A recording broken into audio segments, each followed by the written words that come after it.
Hello everybody, CVM here with CVM.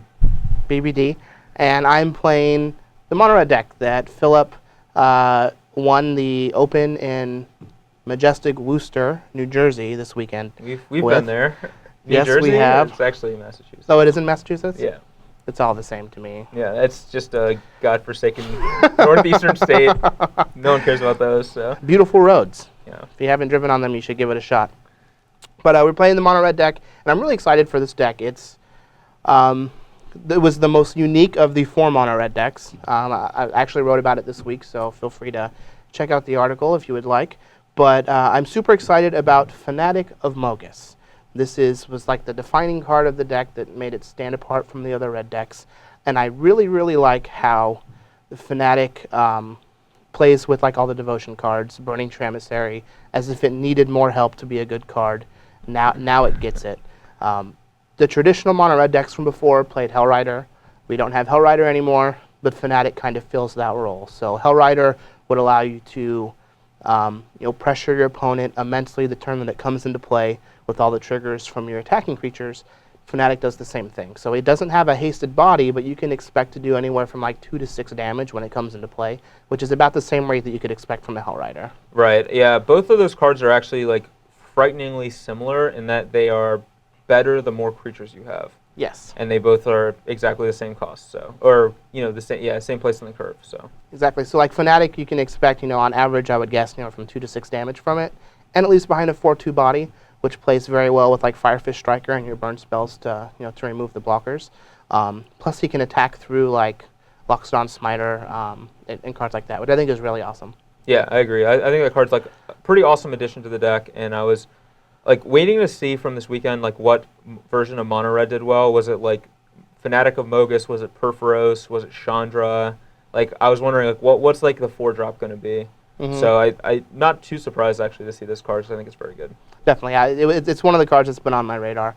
And speaking of all the mono red stuff, it's interesting there were 3 different types of mono red decks that placed in the top 16, which is going to make it very interesting for this for this weekend in Cleveland. So everybody better be ready for all of the burn. Speaking of burn, we have Lightning Strike, which is just a Steering Spirit reprint. And then the other 2 burn spells you can play are Shock and Magma Jet. So we decided to go with 4 Magma Jet and 2 Shocks in this deck, which normally I would advocate the other way around. I would rather have more Shocks than Magma Jets because they get online earlier, which lets us continue to be aggressive. But because we have such a powerful 4-drop in Fanatic of Mogus, we can reduce the number of lands that we play and then choose to play more Magma Jets to help find the lands to cast the Fanatic. Yeah, so if you're flooding out on lands already, then you can just ship them to the bottom. But if you're stuck on 2 or stuck on 3, you can use your Magma Jet to find like the 4th land for the Fanatic or whatever. Exactly. The other card that Magma Jet's also very good at finding for us is Boros Reckoner. So I imagine that when this deck was designed, they were expecting to see a lot of the mono red mirror. And it's very obvious that he did very well because he had Reckoner in his deck.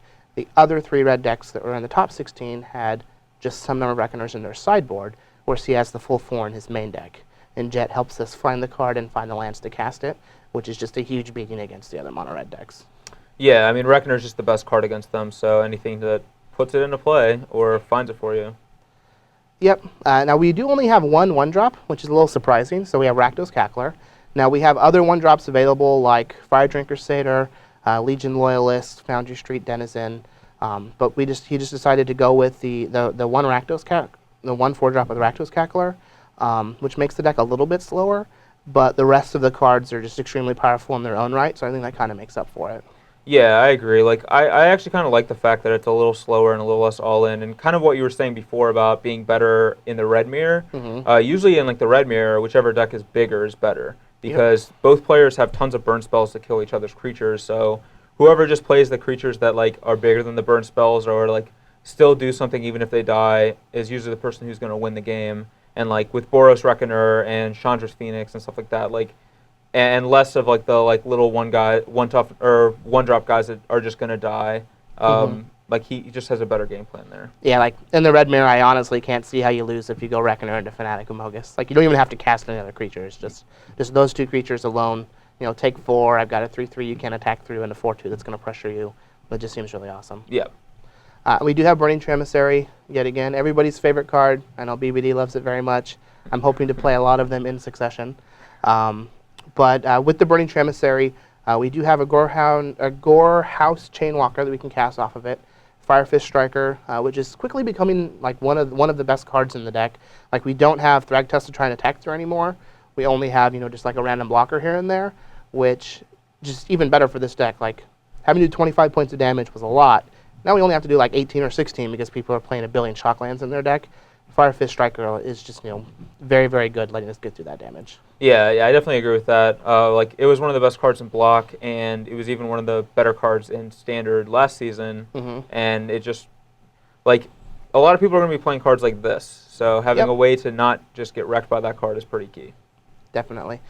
We have Ash Zealot and Chandra's Phoenix. Now, I'm not a huge fan of Ash Zealot in conjunction with the Burning Tree Emissaries, since you can't cast them off of the Burning Trees. But we do have like Chandra's Phoenix to take advantage of the green mana if we do it on turn 3, and we have Magma Jet to take advantage of the green mana. If we're only going to do a Burning Tree Magma Jet on turn 2, I think that's still just fine. So just having the threat of playing multiple Burning Trees is very awesome.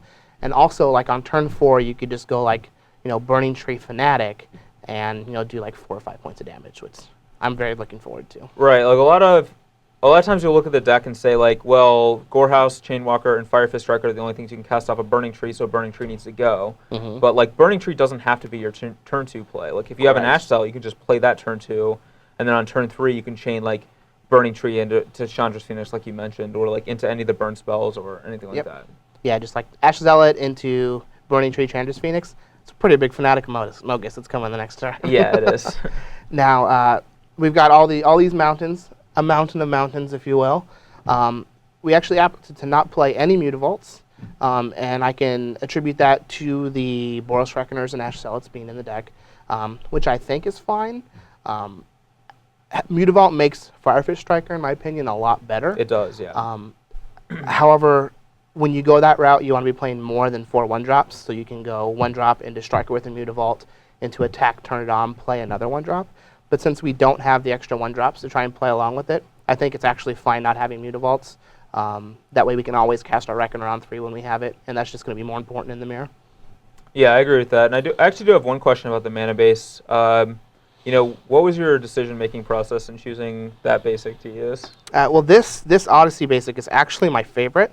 I tried to find 20 other ones, but I could only find the one, so I had to put it in regardless. It's in my contract. I have to do it. Sounds like a deck-building mistake, ladies and gentlemen. So let's hope it doesn't come back to bite me. But yeah, this is our main deck. Let's go ahead and take a look at the sideboard and see what spicy options Mono Red has.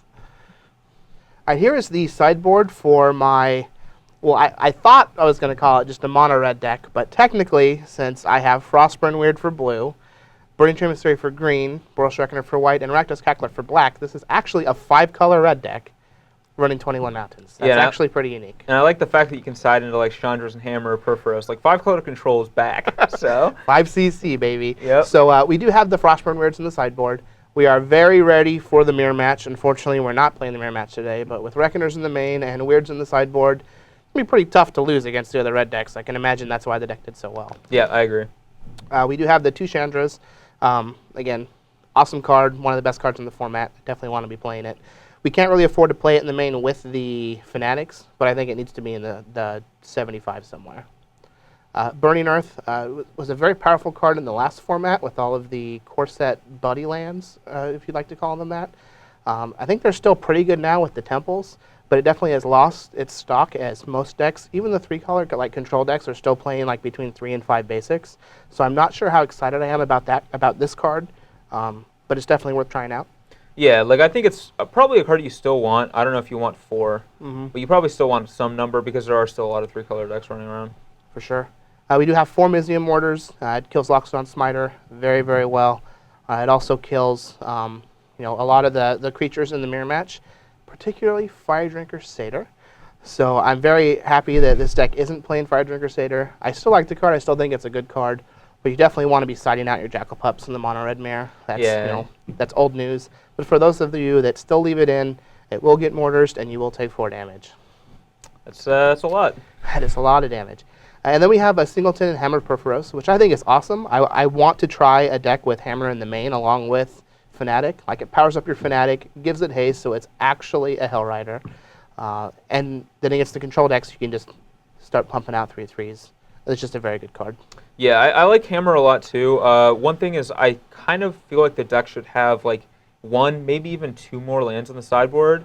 When you go with when you're at bringing in cards like Chandra, Burning Earth, and Hammer Perforos in your 21 land deck, you might struggle to like be able to cast those cards in a timely fashion. And I think having like two Mutavaults on the board to come in along with these cards would be a pretty good sideboard plan. Definitely agree. It was going to be my next point, actually.